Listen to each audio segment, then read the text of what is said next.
Bismillahirrahmanirrahim. Today we are going to discuss the introduction of nervous system, and later on we will discuss the spinal nerve structure as well. So before starting with the spinal nerve, let me introduce the nervous system.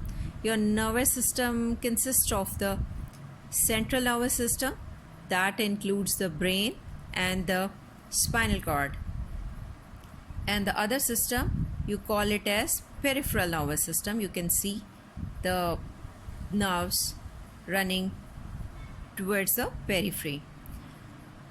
Now these two, the central nervous system and the peripheral nervous system, they are interconnected to work together.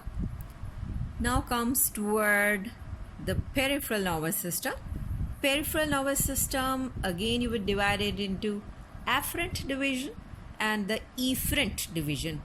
Afferent division means that it is the part of the peripheral nervous system which is sensory, and the efferent division is that part of the peripheral nervous system which is motor. Now let me introduce you with the schematic chart of the nervous system so that you can very well memorize it. You can see the nervous system being divided into the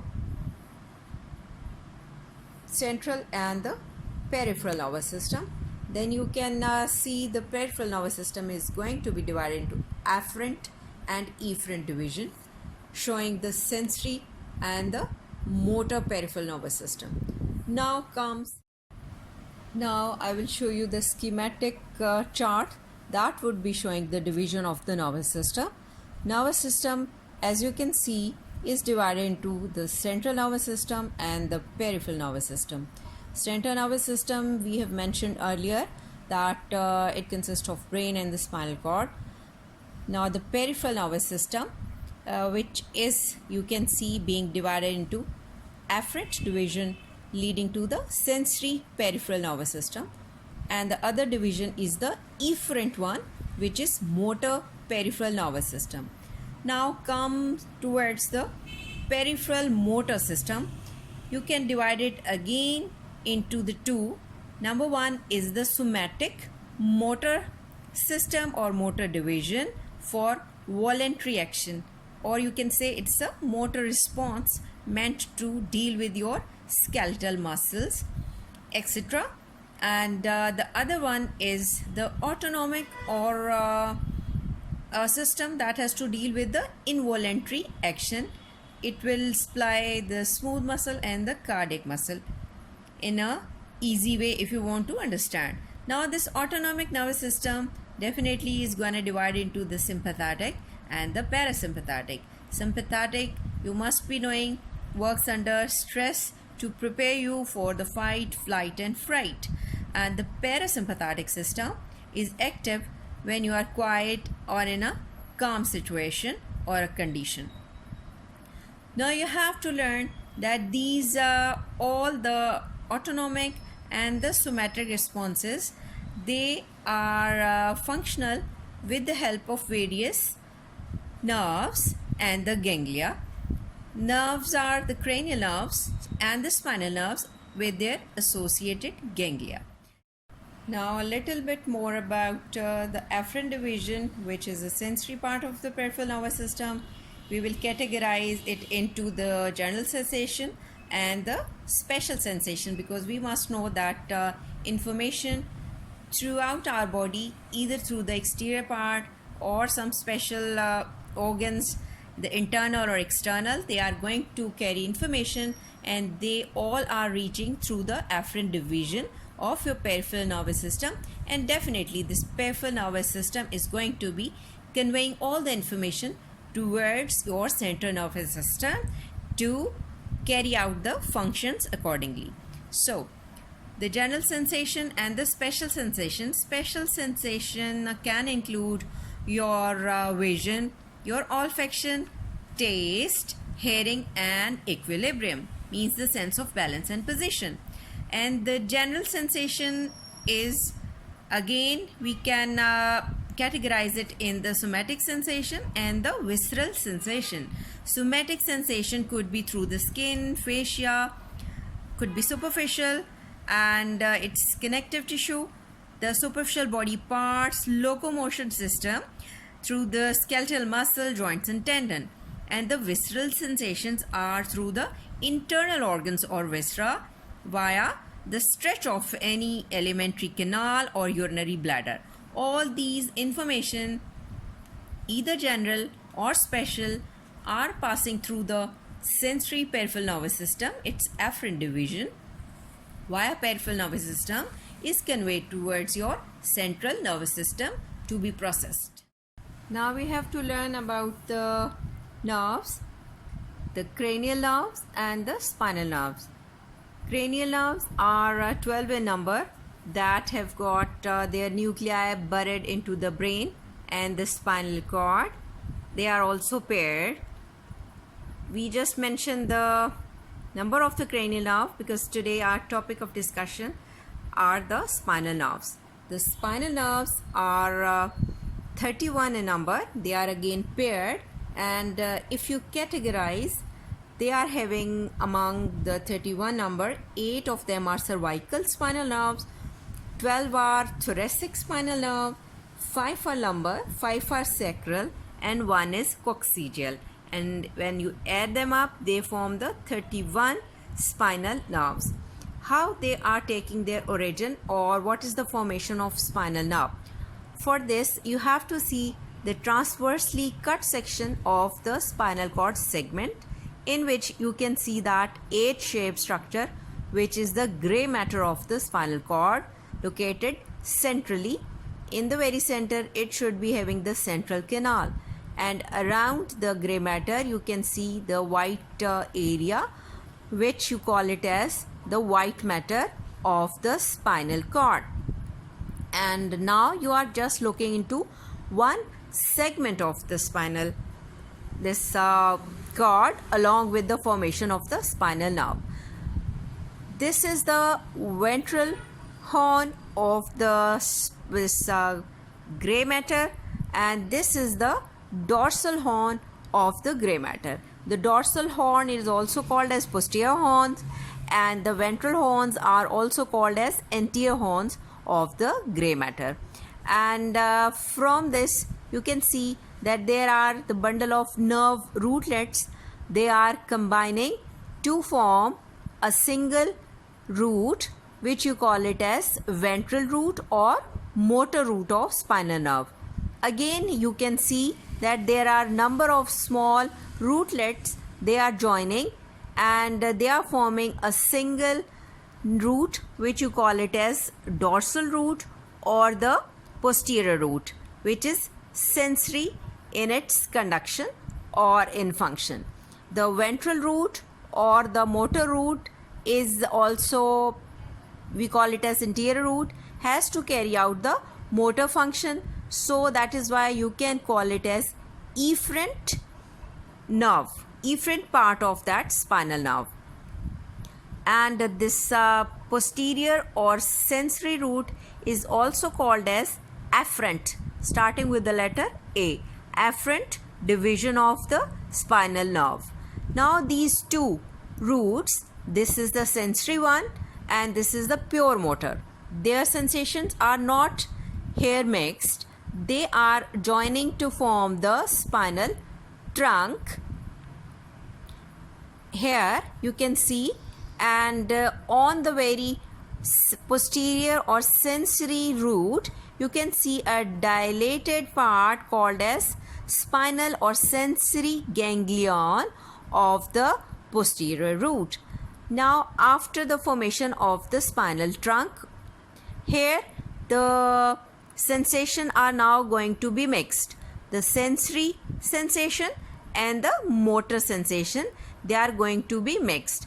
Now this spinal nerve, which is now forming the trunk, is again dividing into two rami. This is the posterior ramus of the spinal nerve, which is thin, and this is the anterior ramus of the spinal nerve, which is thicker one.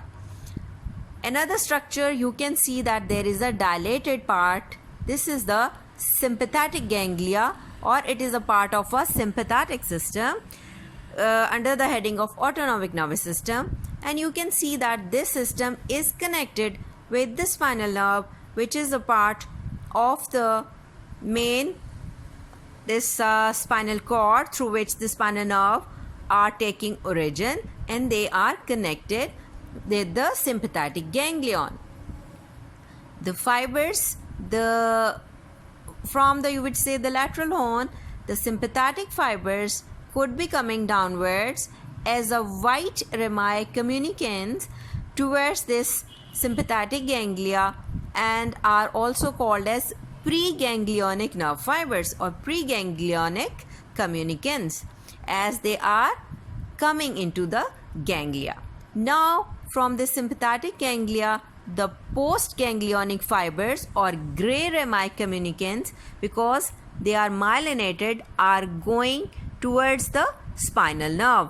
So this sympathetic ganglia can be influenced through the central nervous system via these two communicants. This is the white rami, which is preganglionic, and this is the gray rami, which are postganglionic.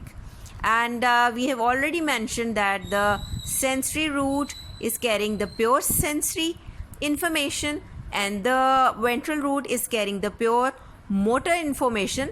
But when they form the trunk, here both informations are now mixed, and same mixed fibers run into the rami. So the rami are two. Now another very good diagram to show the spinal nerve along with this spinal cord segment. In this you can see the formation of the spinal nerve. See, it's very short nerve that is made up of ventral and dorsal root along with the spinal ganglia over this posterior root or dorsal root. They are forming the trunk here and going to be divided into ventral ramus, which is very broad, or you would say a thicker one, and the dorsal ramus, which is a thin one. Now you can see that the spinal nerve, after just doing a few millimeter course, you can imagine giving rise to this two type of rami. This dorsal rami is running backwards to supply the muscles and the skin of the back, and this ventral rami also supply the muscles and skin of the anterolateral body wall, and along with this it also supplies the upper and the lower limb. The ventral rami, you can see, is connected with that of the ganglia of the sympathetic chain by this white, and here you can see the gray and the white rami. The gray and the white rami through which they are interconnected. This sympathetic ganglia and the spinal nerve. And what happens that after connecting with each other, they can affect the responses. A little bit more about the ventral rami.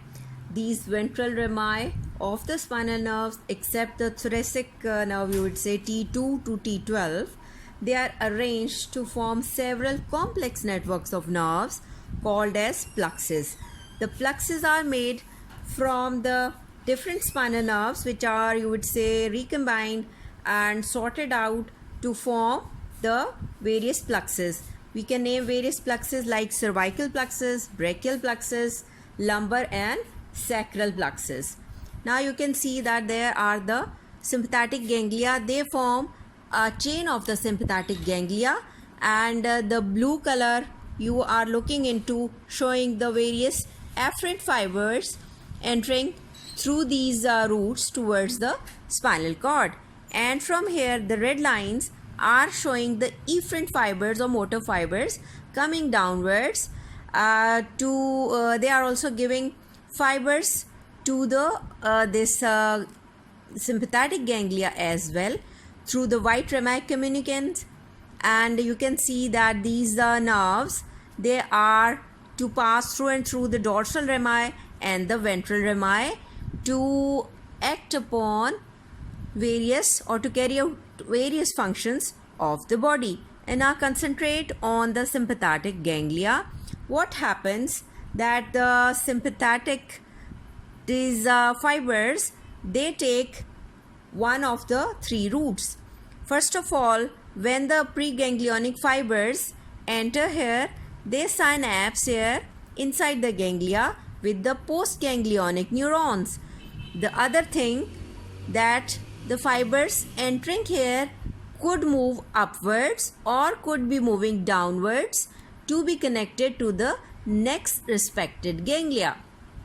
And the third thing, that the nerves are passing through or traversing this ganglia without synapsing and coming towards another type of paravertebral or collateral ganglia as the splenic nerves, or they join the adrenal medulla. These are the, you would say, three fate of the sympathetic nerves, that either they synapse with the postganglionic fibers in the respected level of the spinal cord segment, the ganglia present over there, or they can ascend upwards or downwards. The third thing, that they could be coming forward to form the splenic nerve without synapsing inside the ganglia of the sympathetic trunk to reach their destination.